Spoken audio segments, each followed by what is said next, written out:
Hello and welcome back to Views on the Road. I'm your host Steph, and you know those cookies that your kids are always asking you to buy when you go to a Mexican bakery? Well, today I'm going to show you how to make them. For this delicious recipe, you'll need 3 cups of all-purpose flour, 1 egg, 1 cup of sugar, 1 cup of vegetable shortening, 1.5 tablespoons of baking powder, 1 tablespoon of vanilla, half a cup of milk, and 1 cup of sprinkles.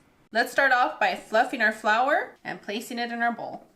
Next, you're going to add your baking powder and just combine those beautiful ingredients. Go ahead and set your bowl to the side, and you want to add your vanilla to your milk. Crack your egg in a bowl to avoid your eggshells from blending with your cookies. And I'm just going to measure 1 cup of our shortening. It doesn't have to be butter, but it does taste best with butter shortening. And this is optional, but I always feel that it balances out your sweets a lot better. So you're just going to need about 2 pinches of salt, which ends up being half of your 1/4 of a teaspoon. To your mixer, you want to add your sugar and your little pinch of salt, your shortening, your egg, and I'm going to be mixing everything with a paddle. I'm going to start at a low, and my highest speed is going to be about 3 or 4, and I'm going to do that for about 3 or 4 minutes.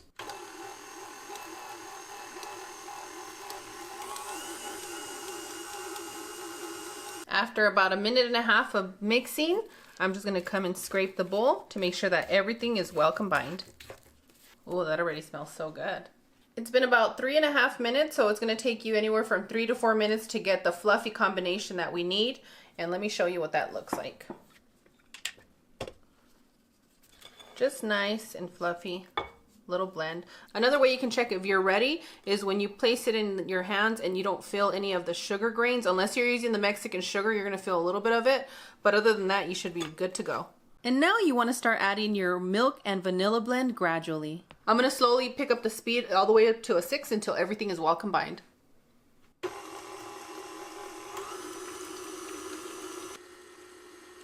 And that should take you about a good 1.5 to 2 of mixing, just until it's nice and whipped. Look at how beautiful it is. It's ready to go on my toast. Just nice and fluffy. I thought you were going to say something else, sorry. Now I'm going to slowly start adding our dry ingredients until everything is well combined. And for this part, I will be mixing for a good 4 to 6 minutes. Again, we're going to start at a slow speed so you don't get yourself dirty, and then once you see everything is combining well, then you can pick up the pace.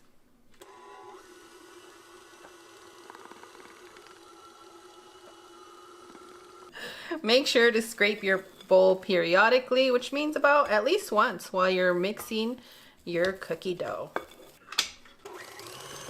We're just going to remove our paddle because we're about to roll out the best cookies you've tasted in a very long time. Some of you get stuck on buying these. When you taste these freshly made, it's gonna rock your world.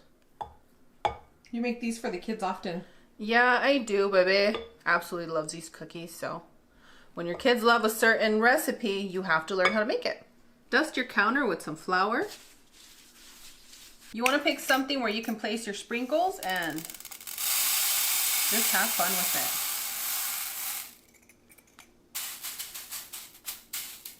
I love the Mexican sprinkles. The Mexican sprinkles are different than the American ones, so if you guys are ever at a Mexican market, pick them up. But if you don't have access to Mexican sprinkles, don't worry. Any kind of sprinkles you have in your house are good. Even last year's Halloween ones, use them for this recipe. The kids won't care. That has a different taste than the regular ones at the store. It does. It really does. You can pick your favorite cookie cutter. I have a Christmas tree for the holiday season. And I have my Asian bowls usually end up being cookie cutters for me because they're easy to find and we always have them on hand. So this is going to be a large cookie and then this one's going to be slightly smaller. You're also going to need either a cooking little brush or you can use a paper towel, but we are going to be using a little bit of water to allow our sprinkles to stick on our cookies. This is one of my favorite parts out of the whole process of baking cookies. Just rolling that out of the bowl. The dough is so soft and I'm just going to mold it just a little bit so it's easier for us to roll out. And by us, I mean you and I. You guys have super corny holiday moms, so bear with me. Those of you that cringe by sweetness, I'm going to give you a toothache today. Oh, that's some soft dough, honey. Yeah, coming close, guys. Coming close. The softest dough in the whole world.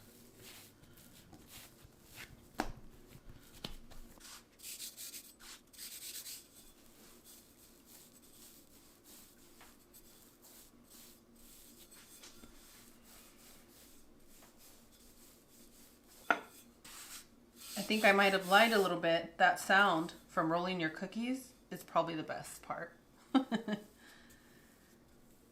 I think eating them is the best part. All right. You guys need to let us know what your favorite part of baking cookies is. And I'm not pressing really hard. I'm just going with the flow. If you see that there's parts that are a little bit thicker than the other, then roll that out. Probably going to ask me how thick should this be. My boys like them pretty thick, but it's really going to be up to you. You can have little thin cookies, thicker ones. Dip your cookie cutter, your bowl, whatever you're choosing to cut out your cookies with, and dip it in flour. And then you're going to start making your cookies.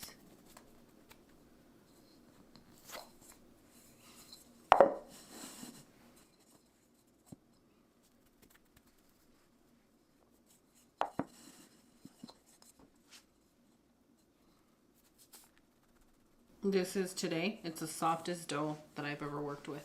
It looks really soft. Yeah. For those of you sitting there wishing I could bake, guess what? These cookies are very, very forgiving, especially with the dough. So if you've never baked before, this is a recipe you want to try. And for those professional bakers, you guys can do this with your eyes closed. I like to use a spatula to pick up my cookies because they are so soft and tender. And you get less breakage that way. So what you're going to do is you're going to wet the top of your cookies just like this. Place it right there. Okay?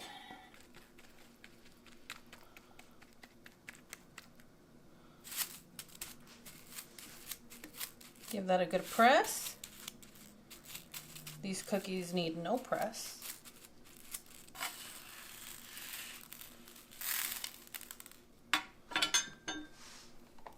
And then you're just going to place them on your baking sheet.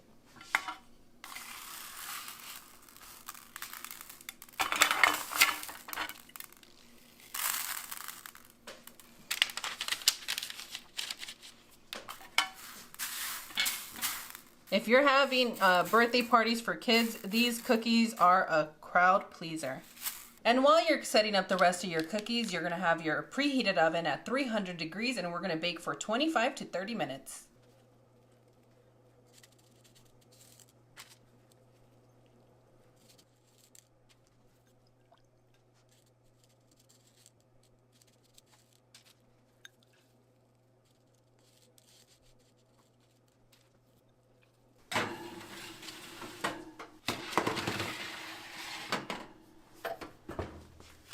And boom, done. After 30 minutes, we have some delicious sprinkle cookies. And if your cookies so happen to stick together, not to worry, it comes off real easily. And these are super, super big cookies just for you. Baby Talk is here because, you know, these cookies require that. Allow your cookies to set for at least 45 minutes before you bite into them, okay? They're very soft when they come out of the oven, and you want to allow enough time for them to rest. These are absolutely delicious. Super soft and irresistible, so go ahead and dig in. Mmm. No wonder the kids are having so much fun, all this sugar. I really think you should make these cookies. Why? Because they come out perfect every time. It doesn't matter the climate.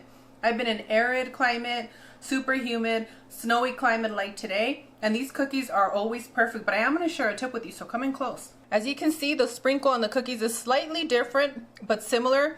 These cookies here were baked without any egg.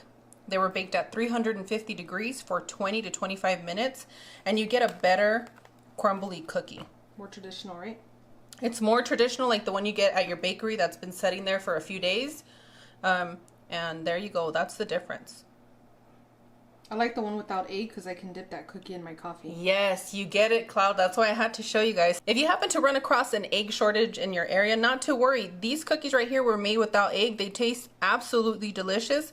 And these over here are just a little bit softer, so it's really going to be up to you what route you want to take. Either way, these cookies are perfect for all occasion. And here's a cute little Christmas tree. And you will notice that when you bake them at 350 degrees, you do get more of the toasty color on the side.